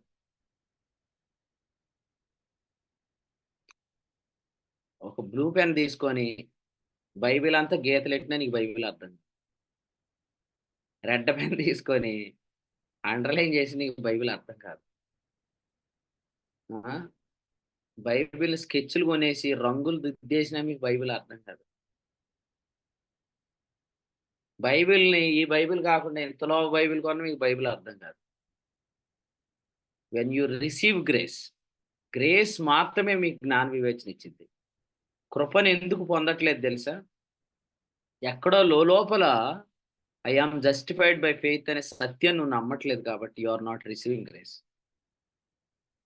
ఏమండి, ఎంత పెద్ద తలకాయ ఉంటేనే తలకాయలో గుజ్జు లేకపోతే వేస్ట్. ప్రభువా నాకు జ్ఞాన వివేచన దయచేయమని ప్రార్థన చేయండి దయచేసి. ప్రభువా నాకు జ్ఞాన వివేచన దయచేయి. గ్రేస్ ఇచ్చే విజ్డమ్ ప్రపంచంలో నువ్వు ఎక్కడ సంపాదించలేవు. ఆ తెలివితేటలు మనకు కావాలి. ఎందుకంటే ఈ వివేచన చాలా అద్భుతంగా ఉంటుంది. ఇప్పుడు నేను వాక్యం చెప్తే మీరు అంత ఆసక్తిగా ఎందుకు అంటున్నారు అనుకున్నారు? ఇది కృప ఇచ్చే వివేచన, లేకపోతే మీరు వింటరా? ఇంత ఆసక్తిగా మీరు వస్తారా? ఎందుకంటే మీలో ఆల్రెడీ పుస్తకాలు చదివిన పండితులు ఉన్నారు. పాలపర్తి ఆనంద్ గారు అయితే పుస్తకాలు నవిలేసాడు ఆల్రెడీ ఆయన. అలాగే పుస్తకాలు ఆల్రెడీ చదివేసిన వాళ్ళు ఉన్నారు. రాధక్క కూడా పుస్తకాలు చాలా చదివేశారు. చాలా మంది పుస్తకాలు చదివేసిన వాళ్ళు ఉన్నారు ఇక్కడ. మీరు అందరు కూర్చొని ఏమంటారండి? ఆల్రెడీ పుస్తకాలు చదివేశారు మీరు. కానీ ఎందుకు మోస్ట్ ఇంట్రెస్టింగ్ ఉంటుంది ఈ క్లాస్ అని అంటే దానికి కారణం, ఎవరైతే ఈ వాక్యాన్ని వినటానికి వస్తున్నారో వాళ్ళందరికీ వర్తమానం వింటున్నప్పుడు అందులో ఉన్న జ్ఞాన వివేచన అర్థమవుతుంది. అసలు నేను ఈ మార్నింగ్ కూర్చొని వాక్యం చెప్పేంత వరకు దేవాలయానికి ఇశ్రాయేలు ప్రజలకు ఉన్న లింక్ గురించి నాకు తెలియదు. నేను ఇప్పుడే విన్నాను. అట్లాగే మనం కూడి వచ్చినప్పుడు కృప మనకు జ్ఞాన వివేచన ఇస్తుంది. ఈ జ్ఞాన వివేచన రాక ఇప్పటికీ అదే మట్టి బుర్ర అనమాట, మొద్దు బుర్ర అయిపోయింది అనమాట. నేను ఎవరిని తిట్టట్లేదు, కానీ అలా ఉండొద్దని మాత్రం ప్రేమతో చెప్తున్నాను. ఎందుకు మీకు సంగతి అర్థం కావట్లేదంటే కారణం మీరు గ్రేస్ని అనుభవించట్లేదు. మీరు గ్రేస్లో నుంచి పడిపోయారు. ఎప్పుడు పడిపోయారు, ఎక్కడ పడిపోయారు అనేది మీ యొక్క తెలివి ఖచ్చితంగా తెలివి లేని ఆలోచనలు బయట పెట్టేస్తాయి. ఇంకోటి ఏంటంటే కొంతమంది అంటారు నీకు ఎలా తెలుసురా అంటే నాకు అన్ని అలా తెలిసిపోతాయి అంటారు. ఉత్తిదే, అది అంత అబద్ధం. ఒకటి చెప్తేనండి, జ్ఞాన వివేచన అనేది ఉంటే మీరు ఖచ్చితంగా వివేచన వరం కూడా కలిగి ఉంటారు. సో మీరు ఖచ్చితంగా వ్యక్తులను గుర్తించగలుగుతారనమాట.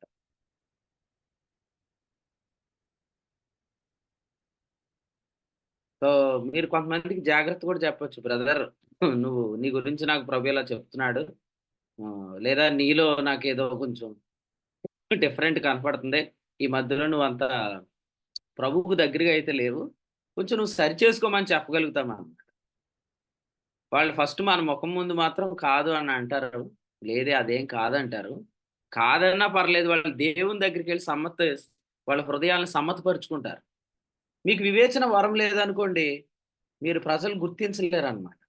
సో వివేచన వరం చాలా అవసరం. సాలెమోనుకి అదే చెప్పానండి, వెంటనే జూమ్లోకి వచ్చాడండి. ఎవరండి? సాలెమోనుకి అండి, ప్రసాద్ గారు వాళ్ళ తమ్ముడు గారికి అండి, మొన్న అదే చెప్పారండి. జూమ్లో కనబడతారండి ఇప్పుడు. దేవుని స్తోత్రం. అయితే సరే, జ్ఞాన వివేచన మీకు కూడా దేవుడు అనుగ్రహించగలడు. ఓకే, జ్ఞాన వివేచన ఉండాల మనందరికీ. కృప ఇచ్చే జ్ఞాన వివేచన ద్వారా మనము వివేచన వరాన్ని కలిగి ఉంటాం. మనుషులను మనం వివేచించగలుగుతాం. వారికి మనం కొంచెం జాగ్రత్తలు కూడా చెప్పగలుగుతాం. పౌలు గారు వాక్యం చెప్తుంటుంటేనే ఒక వ్యక్తిని చూసి ఆయన వివేచించాడు అనమాట. ఇతనికి స్వస్థపడే విశ్వాసం ఉంది అని వివేచించి స్వస్థపడమని చెప్పాడు. లూదియాని చూసి ఈమెను దేవుడు దర్శిస్తున్నాడు, ఈమెను ప్రభు ఆకర్షిస్తాడు అని తెలిసి లూదియాతో మాట్లాడాడు. కాబట్టి ప్రభు ఖచ్చితంగా మీకు అటువంటి వరము అనుగ్రహిస్తాడు. జ్ఞాన వివేచన చాలా అవసరం. లేకపోతే బంట టైప్లో ఉంటుంది అనమాట. ఏదో ప్రార్థన పెట్టేసాం, ప్రార్థన అయిపోయింది, పలహారం పెట్టేసి ప్రజలు పంపించేసాం అన్నట్టు ఉండకూడదు. ఖచ్చితంగా మన మందిరానికి వచ్చే ప్రతి ఒక్కరిని వివేచించాలి. ఏలి రాయేసాడు కానీ తగలేదు, రాళ్ళు వేయకండి. ఓకే, హన్నా మీద రాయేసి నువ్వు మత్తురాలే అన్నావు, కనిపెట్టేసాను చూసావంటే ఆమె ఏమనింది, నువ్వేం కనిపెట్టలేదు బాబు, నేను మత్తురాలు కాదు, నేను ప్రార్థన చేస్తున్నాను ఇక్కడ అని చెప్పింది ఆమె. సో అందుకని వరం పోయినప్పుడు వరం ఉన్నట్టు ప్రవర్తించే వాళ్ళు కూడా ఉంటారు. ఇప్పుడు సంసోనుకు జుట్టు అంతా ఊడిపోయిన తర్వాత జుట్టు ఉన్నట్టు తల ఎగరేసినట్టు కొంతమందికి వరం దాని నడిపింపు పోయినా కూడా ఉన్నట్లుగా బిహేవ్ చేస్తారు. సో మీరు అలా చెయ్యక్కర్లొద్దు. ఎందుకంటే దేవుడు మీకు వివేచన ఇస్తాడు. ఖచ్చితంగా మీరు మనిషిని చూసి మీరు ఖచ్చితంగా వారిలో ఉన్న లోపాన్ని మీరు ఖచ్చితంగా చెప్తారనమాట. తెస్సలోనికే పత్రికలో ఈ మాట రాశాడు. ఒకసారి అది చదువుదాం. ఎంతమంది వాక్యం వింటున్నారు మీరు ధన్యులు. ఓకే, మీకు వాక్యం అర్థమవుతుందని అర్థం. తెస్సలోనికీయులకు రాసిన మొదటి పత్రిక 3వ అధ్యాయం చదవండి వచనం 9. 3:9. మేము మీ ముఖము చూసి మీ విశ్వాసములో ఉన్న లోపములను తీర్చినట్లు అనుగ్రహించుమని మళ్ళీ రాత్రింబ చదవండి. అన్న పౌలు గారికి లోపం కనపడింది, మీకు లోపాలు కనపడ్డాయి. నాకు మీరు చదివే దానిలో లోపం కనపడింది. మళ్ళీ చదవండి. మేము మీ ముఖము చూసి మీ విశ్వాసములో ఉన్న లోపమును తీర్చినట్లు అనుగ్రహించుమని రాత్రింబగలు అత్యధికముగా దేవుని వేడుకొనుచుండగా మన ఏం దేవుడు చూసి లోపం తీర్చాలి? విశ్వాసమా? మీరే ముఖము చదివారు, మీరే తప్పు చెప్తున్నారు. ముఖం. ముఖము చూచి ఎంత క్లియర్గా ఉందండి ఇది. మేము మీ ముఖము చూచి మీ విశ్వాసం లోపం తీర్చాలి. అది ముఖం చూస్తేనే వాళ్ళ విశ్వాసంలో లోపం తీర్చగలుగుతాం మనం. ఇది వివేచన వరం. ఇటు వివేచన దేవుడు మీకు దయచేయను గాక. నేను అత్తమాట మీ పేరు పెట్టి మిమ్మల్ని పిలుస్తున్నానంటే, ఎందుకు మా పేరు పెట్టి పిలుస్తున్నాడంటే, మీ పేరు పెట్టి పిలుస్తున్నానంటే మీ గురించి నాకు తెలుస్తుంది కాబట్టి పిలుస్తున్నాను, ఊరికే పిలుస్తలేదు.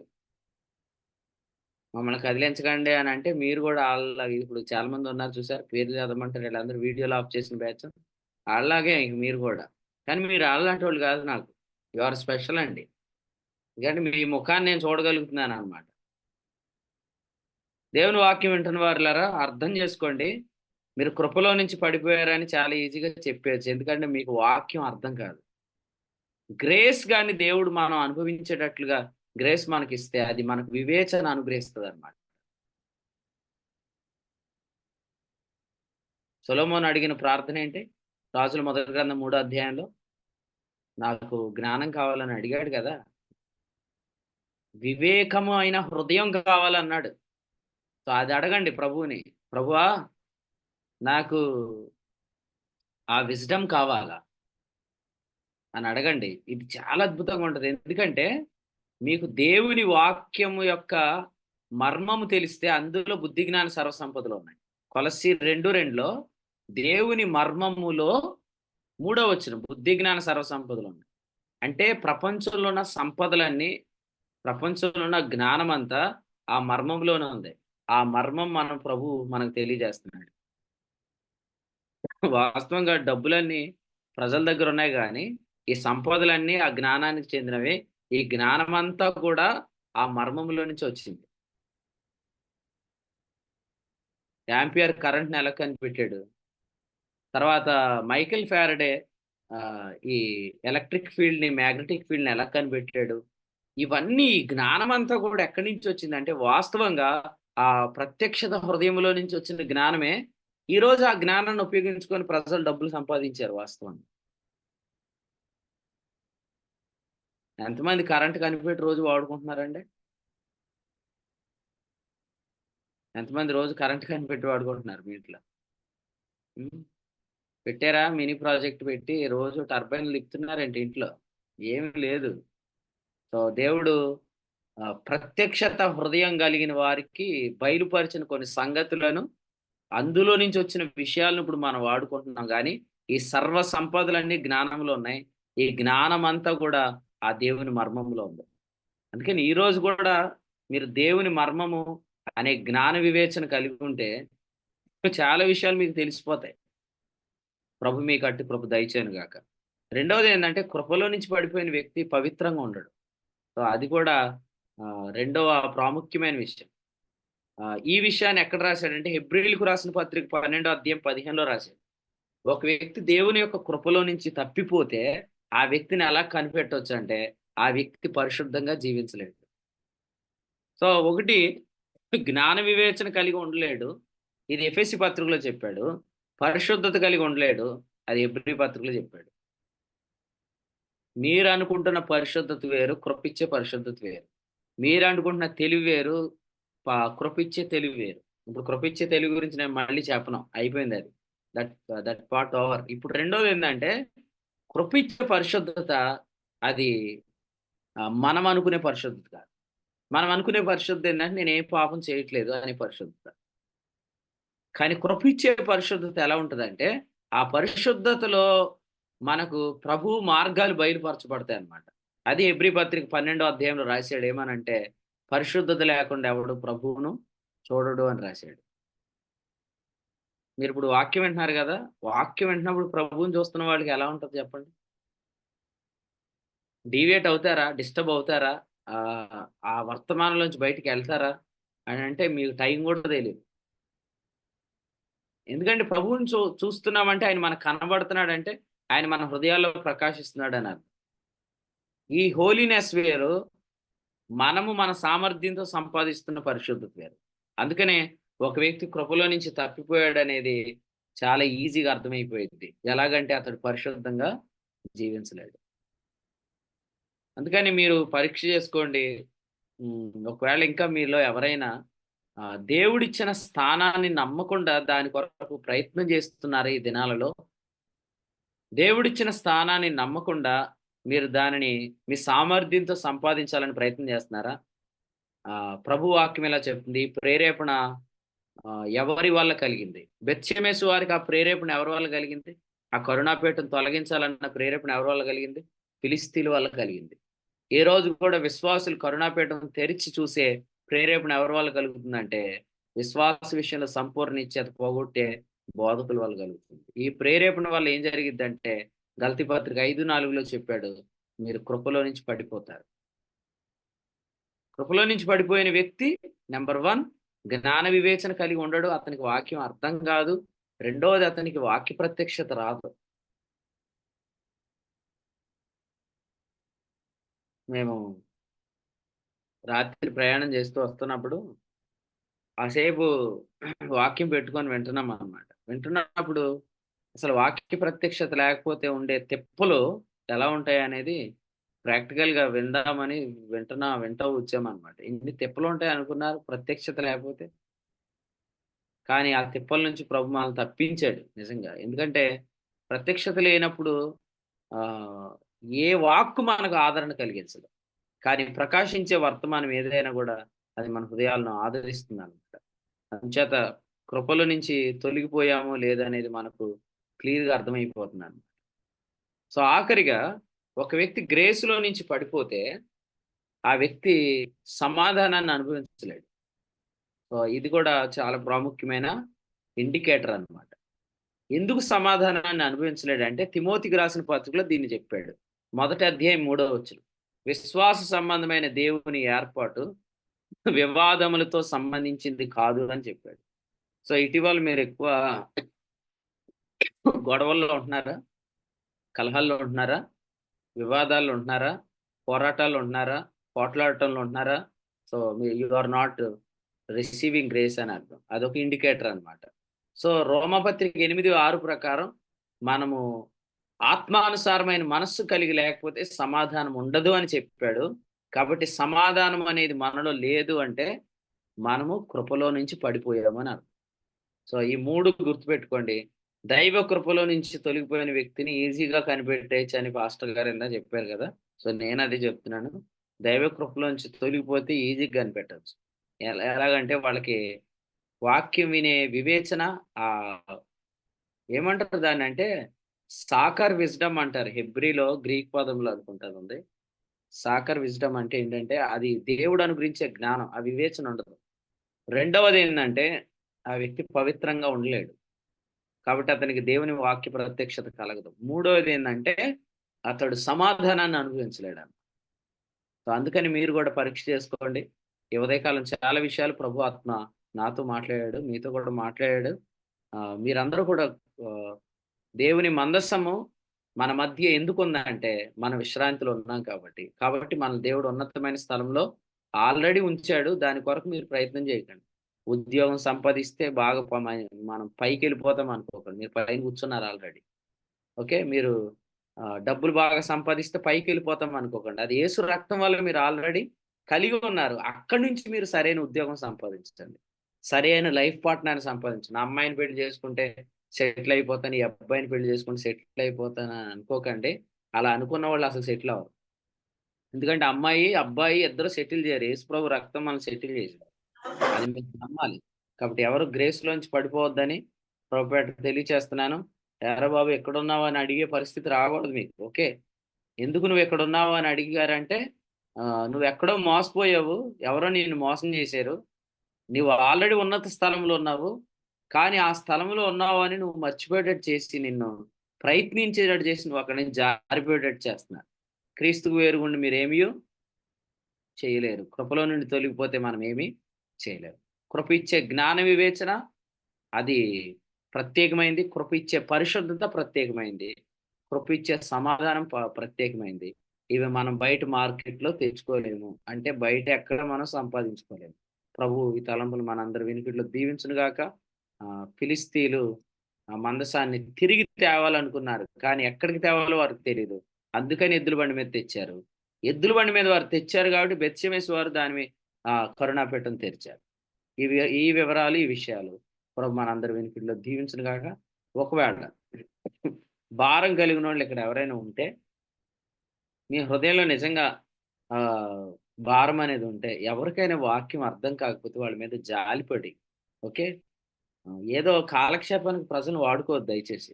కాలక్షేపానికి మీ అవసరాలకు వాడుకోకుండా వాళ్ళకి వాక్యం అర్థమయ్యేటట్టు కాసేపు వాళ్ళతో ఒక అరగంట గంట స్పెండ్ చేయండి. వాళ్ళకి వాక్యం అర్థమయ్యేటట్టు చెప్పండి. లేదంటే ఈ విషయాలన్నీ కూడా వాళ్ళు వింటగానే వాళ్ళకి అర్థం కాలేదనుకోండి, వాళ్ళ విలువైన సమయం వేస్ట్ అయిపోతుంది. కాబట్టి మీరు ప్రేమ కలిగిన వాళ్ళు అందరూ చెప్పండి, ఈ రోజు ఉదయం ఏం వాక్యం వచ్చిందా అనేది మీరు కొంతమంది అడగండి. అడగండి, వాళ్ళ ఆన్సర్లు వినండి. ప్రభు ఈ తలంపులు అందరి వీటిలో దీవించుంటారు. ఆమేన్. చాలా అద్భుతమైన వర్తమానం ఇది. ఎందుకంటే ఈ ఒక్క వర్తమానం ఎందుకంటే నిన్న మందసం గురించి స్టడీ చేస్తుంటే, నిన్న తిప్పరాజపాలెంలో జరిగిన మీటింగ్స్ది ఆ నోట్ తీసుకుని నేను స్టడీ చేస్తున్నాను అనమాట. స్టడీ చేస్తున్నప్పుడు నేను ఇది 2022 జూలై 8, 9, 10 తారీఖుల్లో తిప్పరాజపాలెంలో జరిగిన మీటింగ్స్ నోట్ బుక్ అనమాట ఇది. నేను అప్పుడు నిజంగా కృపను కొలసీ పత్రిక 1:6 అధ్యాయం 6వ వచనం ప్రకారం కృపను సత్యంగా గ్రహించిన నాటి నుంచి అంటారు కదా. నేను 2020 నుంచి ఈ యొక్క వాక్యం నేను ఫేస్బుక్ లైవ్ ద్వారా, యూట్యూబ్ ద్వారా దేవుని సేవకుల వర్తమానం నేను దుబాయ్లో ఉన్నప్పటి నుంచి వింటూ వస్తున్నాను. అయితే నాకు ఇండియా వచ్చిన తర్వాత 2022 మేలో నేను ఇండియా వచ్చాను. ఇండియా వచ్చిన తర్వాత దేవుని సేవకులతో నేను జూలైలో తిప్పరాజపాలెం మీటింగ్స్ కి ముందుగా ఒకసారి రావులపాలెం మీటింగ్స్కి వెళ్ళాం. దివ్యాలు ఉన్నారు కదా, దివ్య భువన వాళ్ళ ఊరు మెర్లపాలెం మీటింగ్స్కి వెళ్ళినప్పుడు అప్పుడు నేను దేవుని సేవకులతో నా ప్రయాణం ప్రారంభించడం జరిగింది. అయితే నేను తిప్పరాజపాలెం మీటింగ్స్ నిజంగా నా జీవితంలో ఒక టర్నింగ్ పాయింట్. అప్పుడే ఆ మీటింగ్స్ లోనే ఇదే సందేశాలు మందసం యొక్క పిక్చర్ ని అక్కడ పక్కన ఒక ఇది పెట్టి బోర్డు మీద క్లియర్ గా రాసి అసలు మందసం ఎందుకు కదిలించబడకూడదు, పరిశుద్ధ స్థలం అంటే ఏంటి అనే విషయాన్ని వాళ్ళు చెప్పిన సందేశం అంతా కూడా ఆ రోజునప్పుడు వివరంగా చెప్పినప్పుడు ఆ రోజు నాకు గ్రహింపగలిగింది. అప్పటి నుంచి నిజంగా నా జీవితంలో కలిగిన మార్పు మీ అందరూ గమనించుంటారు. ఎందుకంటే అంతకుముందు నాకు 2 సంవత్సరాలు దేవుని సేవకులు వర్తమానాలు విన్నా నాకు అర్థం కాలేదు. కానీ నేను ప్రత్యక్షంగా తిప్పరాజపాలెంలో జరిగిన మీటింగ్స్ లో మందసం అంటే ఏంటి, అసలు ఎందుకు మందసం కదల్చబడకూడదు, ఎందుకని అనేది నాకు అప్పుడు నిజంగా ఇవాళ ఈ వర్తమానం వింటున్నప్పుడు నిజంగా అది నిజంగా జ్ఞాపకం వచ్చింది. నిన్న మందసం గురించి చెప్తున్నారు కదా, ఒకసారి చూద్దాం నోట్ అని నిన్న తీసి చదువుతున్నాను అనమాట. నిన్నటి నుంచి చదువుతున్నప్పుడు నిజంగా ఈ రోజు వర్తమానం నిజంగా చాలా, ఎందుకంటే ఎవరు కూడా, ఎందుకంటే నాకే 2 సంవత్సరాలు పట్టింది కాబట్టి ప్రతి ఒక్కరు కూడా కొంచెం ఈ కృపను సత్యంగా గ్రహించడానికి సమయం పడుతుంది. కానీ ఈ యొక్క వర్తమానం 2-3 సార్లు వినండి, మీకు గ్రహింపు కాకపోతే కనుక. ఈ యొక్క వర్తమానం చాలా స్పష్టంగా వివరంగా చెప్పారు. ఎందుకని వారు ఈ యొక్క మందసాన్ని తీసుకెళ్లి వారు ఎన్ని ఇబ్బందులు పడ్డారన్న విషయాన్ని కూడా ఫిలిస్తీన్లు, ఎందుకంటే మందసం ఎవరి మధ్యన ఉండాలో, ఇశ్రాయేలుకి వారికి విశ్రాంతి వాగ్దానం చేయబడింది. ఇశ్రాయేల్ ప్రజల మధ్యన మాత్రమే మందసం ఉండాలి. అదే మందసం కాబట్టి వారు ఆ యొక్క మందసాన్ని తీసుకెళ్లి ఏదో ఆ మందసం చూసి అది మన మధ్యన ఉంటే మనల్ని కాపాడుతుంది అనే ఉద్దేశంతో వారు తీసుకెళ్లారు. కానీ తర్వాత ఆ మందసం ఎక్కడ ఉండాలో తెలియక ఈ రోజున కూడా మరి ఆ విశ్రాంతి అంటే ఏంటి, అసలు పరిశుద్ధ స్థలం గురించి చాలా వివరంగా ఈ యొక్క వర్తమానంలో దేవుని సేవకులు వివరించారు. కాబట్టి ప్రతి ఒక్కరు కూడా ఈ సందేశాన్ని 2, 3 సార్లు వినండి. ఎవరికైనా అర్థం కాకపోతే గనక. ఎప్పుడైతే ఇంక ఈ గ్రహింపు వచ్చిందో మీరు నిజంగా ఏ సందేశం ఎవరన్నా బయట ఏదైనా వర్తమానం విన్నా కూడా అది మనకి కృపను గురించి బోధిస్తున్నారా, మనకి ఎప్పుడైతే కరుణాపీఠాన్ని తెరిచి బోధిస్తున్నారా అన్న విషయం కూడా మనకు ఈజీగా కనిపెట్టేయచ్చు. కాబట్టి ఈ రోజు చాలా మందికి అటువంటి జ్ఞాన వివేచన మనకి దేవుడు మన ప్రియులకి అందరికీ అందించారు. కాబట్టి ఇంకెవరన్నా గ్రహింపు లేని వారు నిజంగా ఆహ్, ఇంకా వినండి. ఈ వర్తమానం గనుక వింటే చాలా క్లియర్‌గా మీకు అర్థమవుతది. కాబట్టి నిజంగా చాలా అద్భుతమైన వర్తమానం ఈ రోజున దేవుని సేవకుల ద్వారా మనకి 6వ అధ్యాయం ద్వారా మనకు అందించారు. కాబట్టి కృప ఇచ్చే జ్ఞాన వివేచన వేరు. ఆ కృప ఇచ్చే పరిశుద్ధత అనే ఫలం వేరు. కృప ఇచ్చే ఆ యొక్క సమాధానమే వేరు. కాబట్టి ఈ రోజున ఎవరైతే ఆ కరుణాపీఠం కదిలించే మన మోస్ట్ హోలీ ప్లేస్‌ని ఆల్రెడీ ఇచ్చినా కూడా ఆ ప్లేస్ సంపాదించుకోవాలని ఎవరైతే ప్రయత్నం చేస్తున్నారో వారు కృపలోంచి కంపల్సరీ పడిపోతారు. దేవుడిచ్చే ఆ సమాధానాన్ని, పరిశుద్ధతని నిజంగా ఆ జ్ఞాన వివేచన వారు అనుభవించలేరు. కాబట్టి విలువైన వర్తమానం మమ్మల్ని అందరిని మరి విశ్వాసంలో స్థిరపరిచే వర్తమానం అందించిన దేవుని సేవకులు కూడి పక్షంగా ప్రభునామములో వందనాలు తెలియజేస్తున్నాను. ఈ కూడికలో ఆయా విధాలుగా సహకరించిన ప్రియులందరికీ కూడా వందనాలు తెలియజేస్తున్నాను. ముగింపు ప్రార్థనతో ఈ కూడికను ముగింపు చేసుకుందాం. ముగింపు ప్రార్థన ప్రియులు చింతల నరేష్ గారు చేస్తారు. రేపు ఉదయకాలం మందు కూడా మరి హోప్ కూడిక ఉండదు కానీ కొలసీ పత్రిక నుంచి మరి ధ్యానం ఉంటుంది. కొలసీ పత్రిక నుంచి బైబిల్ స్టడీ ఉంటుంది. పత్రిక ధ్యానానికి చాలా మంది అటెండ్ అవుతున్నారు. అవునండి. చాలా మేలుకరమైన వాక్యం నేర్చుకుంటున్నాం. కాబట్టి ఎవరు మిస్ అవ్వకండి. ఇదే కోడ్, సేమ్ ఇదే కోడ్ ద్వారా మీరు రేపు ఉదయకాలం కూడా వాక్యం వినొచ్చు. ఉదయం 5 గంటలకే కొలసీ పత్రిక ధ్యానం ఉంటుంది. ప్రియులు సతీష్ గారు హైదరాబాద్ ప్రాంతం నుంచి వారి కూడిక నడిపిస్తారు.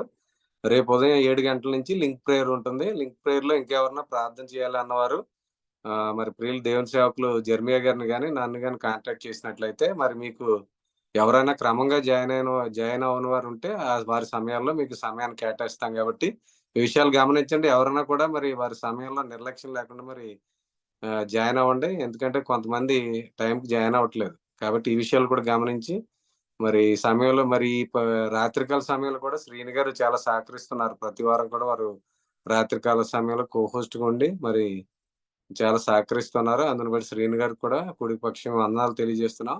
ముగింపు ప్రార్థన ప్రియులు చింతల నరేష్ గారు చేస్తారు. వారు ప్రార్థనతో కూడికను ముగింపు చేసుకుందాం. వందనాలండి. వందనాలు. కృప కలిగిన మా తండ్రి మీకు వందనాలు, స్తోత్రాలు చెల్లిస్తున్నాం. ఈ ఉదయకాలపు వేళ నాయన మీ కృప చేత మమ్మల్ని తృప్తిపరిచినందుకై మీ స్తోత్రాలు చెల్లిస్తున్నాం. సమూయేలు గ్రంథం నాయన 6వ అధ్యాయంలో నుండి మీరు మాతో మాట్లాడిన ఆయన శ్రేష్టమైనటువంటి నాయన వర్తమాన సందేశాన్ని బట్టి మీ స్తోత్రాలు చెల్లిస్తున్నాం. దేవుని యొక్క మందసము దాని స్వస్థలానికి నాయన పంపించాలన్న ఫిలిష్తీయుల ఆలోచన నాయన మీరు మాకు తెలియజేసినందుకై మీ స్తోత్రాలు చెల్లిస్తున్నాం.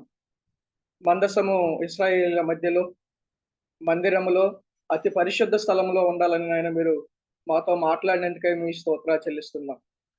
నాయన మందసము కరుణాపీఠం కదల్చబడినటువంటి నాయన స్థలములో ఉండాలని, అది పరిశుద్ధ స్థలం అని, అది పరలోకం అని, అది విశ్రాంతి అని నాయన జ్ఞాపకం చేసినందుకై మీ స్తోత్రాలు చెల్లిస్తున్నాం. మందసము ఫిలిష్తీయుల మధ్యలో ఉంటే నాయన ఎంత నష్టం జరుగుతుందో నాయన మీరు మాతో మాట్లాడారు. కారణం నాయన మందసము వాగ్దానం చేయబడినటువంటి నాయన ప్రజల మధ్యలో మాత్రమే ఉండాలని నాయన మీరు స్పష్టంగా మాతో మాట్లాడినందుకై మీ స్తోత్రాలు చెల్లిస్తున్నాం. అది ఇశ్రాయేలీయుల మధ్య ఎందుకు ఉండాలి అంటే నాయన విశ్రాంతి అనేటటువంటి వాగ్దానం ఇశ్రాయేలీయులకు నాయన వాగ్దానం చేయబడింది కనుక అది ఇశ్రాయేలీయుల మధ్యలో మాత్రమే ఉండాలని నాయన మీరు జ్ఞాపకం చేసినందుకు మీ స్తోత్రాలు చెల్లిస్తున్నాం. ఈ ఉదయకాలపు వేళ మా హృదయపూర్వకమైనటువంటి కృతజ్ఞతాస్తుతులు చెల్లిస్తున్నాం. కారణం ఏంటంటే నాయన మందస్థము ఎక్కడుందో నాయన ఆ స్థానంలో మమ్మల్ని మీరు ఉంచినందుకు మీ స్తోత్రాలు చెల్లిస్తున్నాం. ఇశ్రాయేలీయుల యొక్క నాయన అవిధేయత వలన నేడు అనబడి సమయంలో నాయన మీరు మాకు నాయన విశ్రాంతిని అనుగ్రహించినందుకై మీ స్తోత్రాలు చెల్లిస్తున్నాం. నాయన మందసము ఎక్కడ ఉందో నాయన ఆ స్థానంలో మమ్మల్ని ఉంచినందుకు మీ స్తోత్రాలు చెల్లిస్తున్నాం. నాయన మందసము ఎక్కడ ఉందో అక్కడ మీరు మమ్మల్ని ఉంచారు. నాయన ఫిలిష్తీయులు నాయన మందసాన్ని నాయన వారి దగ్గర ఉంచకుండా నాయన వారు దాన్ని తీసుకెళ్ళినట్లుగా, నాయన ఎద్దుల బండిపై నాయన వారు దాన్ని తీసుకెళ్ళినట్లుగా ఈ దినాలలో నాయన అనేక మంది నాయన సేవకులు అనబడిన వారు మేము విశ్వాసాన్ని బట్టి నీతిమంతులమయ్యామన్న నిశ్చయత లేకుండా, నాయన నీతిమంతునికి ధర్మశాస్త్రం నియమించబడలేదు అనే సత్యాన్ని ఆయన తెలుసుకోకుండా, నాయన విశ్వాసికి నాయన ధర్మశాస్త్రాన్ని ఇస్తూ ఉండగా, నాయన విశ్వాసం ద్వారా నేను నీతిమంతుడయ్యానన్న సత్యాన్ని, ఆ నిశ్చయతను నాయన విశ్వాసి కోల్పోతూ, నాయన ధర్మశాస్త్రం జోలికి వెళ్ళడం ద్వారా నాయన ఎంత నష్టం కలుగుతుందో నాయన స్పష్టంగా నాయన మీరు మాతో మాట్లాడినందుకే మీ స్తోత్రాలు చెల్లిస్తున్నాం. నాయన విశ్వాస విషయంలో నాయన సంపూర్ణ నిశ్చయత కలిగించేటటువంటి నాయన వర్తమాన సందేశాలు వినకపోతే, నాయన విశ్వాసి నాయన కృపలో నుండి తొలగిపోతాడని, నాయన కృపలో నుండి తొలగిపోతే నాయన ఎంత నష్టం జరుగుతుందో నాయన స్పష్టంగా మీరు మాతో మాట్లాడినందుకు మీ స్తోత్రాలు. నాయన కృపలో నుండి విశ్వాసి తొలగిపోతే నాయన జ్ఞాన వివేచన కలిగి ఉండడని, అనగా నాయన వాక్యాన్ని వినేటటువంటి నాయన జ్ఞానం ఉండదని, వాక్యం అర్థం కాదని, కృపలో నుండి తొలగిపోతే నాయన పరిశుద్ధత అనేటువంటి దాన్ని ఫలించడని, అనగా మీ వాక్య ప్రత్యక్షత వారికి రాదు అని, కృపలో నుండి తొలగిపోతే సమాధానాన్ని విశ్వాసి అనుభవించలేడన్న సత్యాన్ని నాయన మీరు మాతో మాట్లాడినందుకు మీ స్తోత్రాలు చెల్లిస్తున్నాం. నాయన విశ్వాస విషయంలో సంపూర్ణ నిశ్చయత కలిగించేటటువంటి నాయన, మరి మనస్సాక్షికి కల్మషం తోచినటువంటి నాయన మరి వర్తమాన సందేశాలు మీరు మాకు అనుగ్రహిస్తున్నందుకు మీ స్తోత్రాలు చెల్లిస్తూ, నాయన ఈ వర్తమానాన్ని మరలా మేము విని నాయన మేలు పొందడానికి నాయన కృప చూపించమని, ఉదయకాలపు వేళ జూమ్ మీటింగ్ చేరి వచ్చిన వారందరినీ కూడా మీరు దర్శించినందుకు మీ స్తోత్రాలు చెల్లిస్తూ, మా ప్రభువును మా రక్షకుడైన యేసుక్రీస్తు వారి అమూల్యమైన నామంలో స్తోత్రాలు చెల్లించి ప్రార్థించి వినయంతో వేడుకొనుచున్నాము తండ్రి. ఆమేన్. ఆమేన్. ముగింపు ప్రార్థన చేసిన ప్రియులు నరేష్ గారికి, అలాగే కూడికలో ఇప్పటి వరకు ఆ శక్తి వర్తమానమైన ప్రియులందరికీ కూడా వందనాలండి. ఒకరికొకరు వందనాలు తెలియజేసుకున్న అనంతరం కూడిక ముగించుకుందాం. అందరికీ వందనాలండి. అందరికీ వందనాలండి. అందరికీ వందనాలండి. అందరికీ వందనాలండి. మన ప్రభువైన యేసుక్రీస్తు నామములో అందరికీ వందనాలు. అందరికీ వందనాలండి. అందరికీ వందనాలండి. అందరికీ ప్రత్యేకమైన వందనాలు. అందరికీ వందనాలు.